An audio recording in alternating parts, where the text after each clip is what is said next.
Bismillahirrahmanirrahim. Di kesempatan sore hari ini kita membahas kontroversi corona dari sudut syariah, Pak Zul. Nah, seperti kita ketahui seluruh dunia, bahkan mungkin Indonesia sudah 2 tahun ini masih mengalami pandemi COVID-19 atau corona ini.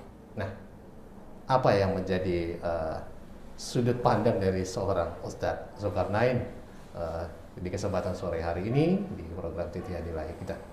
Tafadhol, Pak Zul. Bismillahirrahmanirrahim. Alhamdulillah wassalatu wassalamu ala Rasulillah wa ala alihi wa sahbihi wa mawalah, amma ba'd.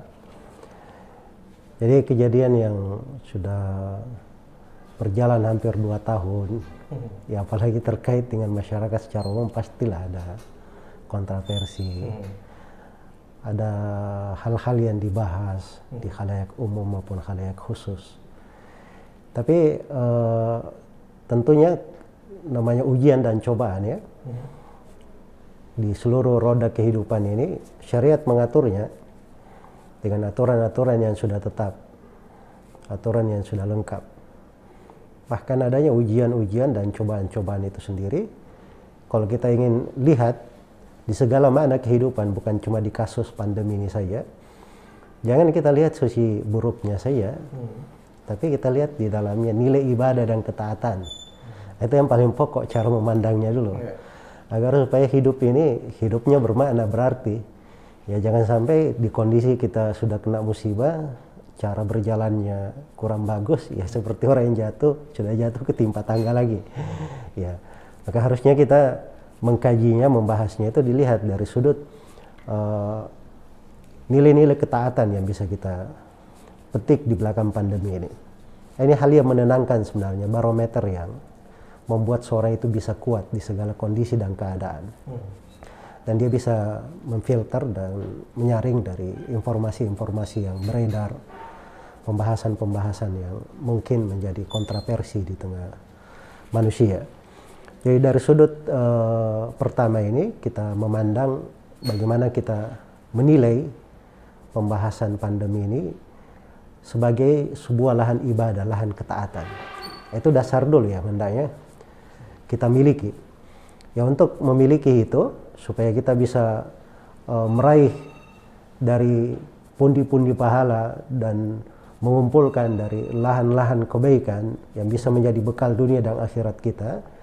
Yang pertama, kita nilai bahwa pandemi ini adalah sebuah ketentuan dan takdir dari Allah. Nah, itu kan namanya kita beriman kepada takdir Allah, dan itu rukun iman yang keenam. Rukun iman yang keenam. Jadi itu bayangkan, rukun iman yang keenam tentunya ini sangat pokok sekali di tengah umat Islam ya dalam memperbaharui keimanannya. Jadi segala sesuatu itu sudah ditakdirkan oleh Allah.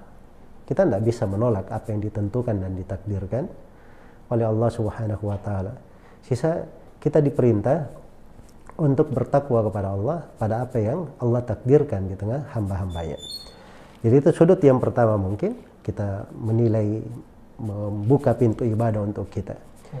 Kemudian yang kedua, pintu ibadah yang lainnya adalah dari pintu kesabaran. Ya namanya ujian dan cobaan, ya pasti ada perintah di belakangnya, dan itulah sabar posisinya di situ. Karena seorang itu pada saat ujian dan cobaan, tatkala dia keluar dari jalur kesabaran, itu malah terpuruk dan bisa menuai hal yang buruk untuk dirinya. Tapi kalau dia bersabar kepada Allah Subhanahu wa taala, menerima dari ketentuan dan takdirnya, sabar terhadap segala ujian dan cobaan, maka itu pintu ketaatan. Malah sabar itu pahalanya tidak terbatas. Karena itu dalam Al-Quran dikatakan, innama yuwaffas sabirun ajrahum bighairi hisab. Sungguhnya orang-orang yang bersabar itu diberi pahalanya oleh Allah tanpa ada batasannya. Bahkan dengan sabar itulah jalan keluar. Karena Nabi SAW bersabda, wa may yatasabbar yusabbirhu Allah, wa ma u'tiya ahadun ata'an khairan wa awsa'a minas sabr. Barang siapa yang berusaha untuk bersabar, Allah akan menjadikan dia bersabar. Jadi kalau di kondisi dia berusaha untuk bersabar, maka Allah akan membuat dia menjadi hamba yang bersabar, dapat predikat sebagai hamba yang bersabar. Dan kalau seorang hamba sudah diberi kesabaran, itu tidak ada pemberian yang lebih indah untuknya, lebih baik, lebih luas daripada kesabaran itu. Sabar ini mencukupi seorang hamba di segala keadaan. Itu pintu ketaatan yang kedua. Pintu ketaatan yang ketiga adalah dia wujudkan dari mana penghambaan. Sebab kita ini memang dicipta oleh Allah Subhanahu wa taala untuk menjadi hamba dan beribadah kepadanya, sebagaimana firman Allah, "Wa ma khalaqatul jinna wal insa illa liya'budun." Tidaklah aku menciptakan jin dan manusia kecuali untuk beribadah kepadaku, menghamba kepada Allah. Iya. Jadi kondisi pandemi ini sebenarnya kalau kita renungi dengan baik itu menunjukkan jati diri kita. Siapa kita Iya, sebenarnya? siapa kita sebenarnya. Coba lihat pandemi ini bergejolak. Tidak ada yang bisa menolak ketentuan Allah. Manusia sudah, virus tidak dilihat dengan mata, tidak kelihatan, makanya jadi kontroversi. Ya, bersama dengan itu, masalahnya dihadapi di seluruh negara di dunia. Iya. Nah, ini sebuah ketentuan dari Allah, memberikan kepada kita sebuah pelajaran. Kalau Allah berkehendak sesuatu itu, nggak ada yang bisa menahannya. Dan ini membuktikan bahwa kita ini adalah seorang hamba. Ya, kalau seorang hamba itu di kondisi yang seperti ini, jangan dia bersandar kepada kelemahannya, pada kekurangannya sebagai seorang hamba. Tapi dia bersandar kepada Allah Subhanahu wa taala yang menciptakannya, yang maha sempurna, yang di tangannya segala sesuatu. Iya, dan semakin baik dia beribadah kepada Allah, maka akan semakin baik pula dari rahmat dan karunia Allah untuknya. Kemudian kita juga belajar ya dari nama-nama dan sifat Allah, Ar-Rahman, Ar-Rahim, Al-Ghafur, Al-Aziz, Al-Qahhar. Nah, itu kan makna dari nama-nama itu sangat kelihatan sebenarnya di kondisi-kondisi seperti ini. Karena Allah Subhanahu wa taala itu cinta akan nama-namanya dan cinta pengaruh nama-namanya di tengah hambanya. Jadi kalau hamba-hamba itu tidak ada yang tersadar, ya makanya misalnya dari nama Al-Ghafur, Allah Maha Mengampuni. Artinya ada yang diampuni. Makanya dari manusia itu pasti ada yang jatuh di dalam dosa, kemudian dia bertobat. Nah, itu sudah ketentuan di tengah penciptaan Allah Subhanahu wa taala. Sama ketika Allah mengatakan bahwa dirinya Al-Aziz, yang Maha Perkasa, segala ketentuannya tidak ada yang bisa menolak. Nah, ini kelihatan dari pengaruh nama-nama Allah Subhanahu wa taala dan sifat-sifatnya. Dan itu adalah bagian dari mewujudkan penghambaan kepada Allah Subhanahu wa taala. Jadi kalau kita renungi secara mendalam itu banyak sekali dari nilai-nilai ibadah di situ. Bahkan itu adalah pokok penghambaan. Sebab disitulah tingkatan para nabi dan para rasul. Iya, makanya para nabi dan para rasul itu dikatakan bahwa mereka itu kalau ditimpa oleh ujian malah mereka bergembira. Sebagaimana kita bergembira kalau mendapat kelapangan. Kalau kita kan dapat kelapangan baru senyum-senyum.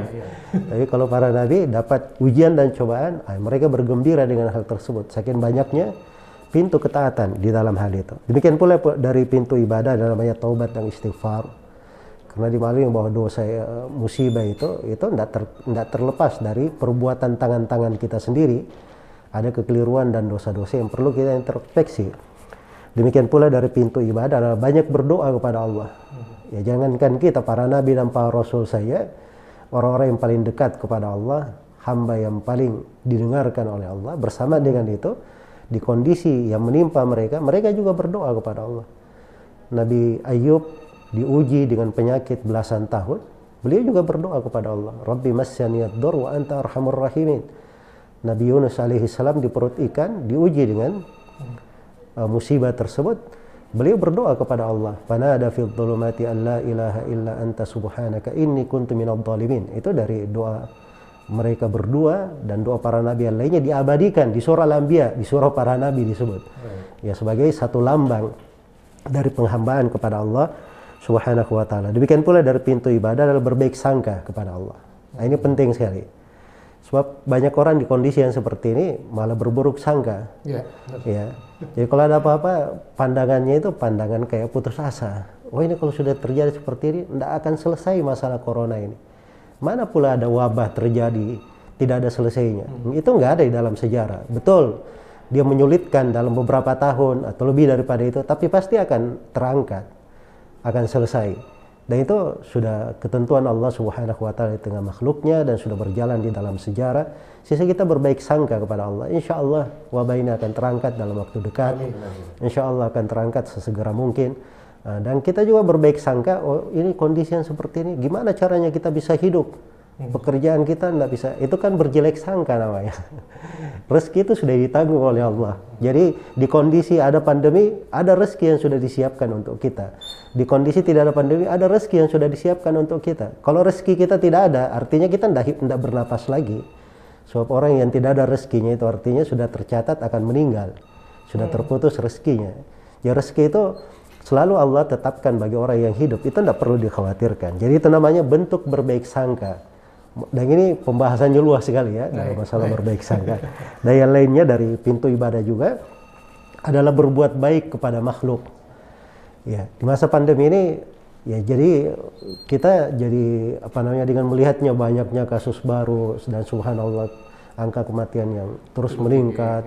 Ya, ini kan membuat kita sedih ya. Ya saya setiap kali dengar berita dan seterusnya sering berkaca-kaca untuk hal itu.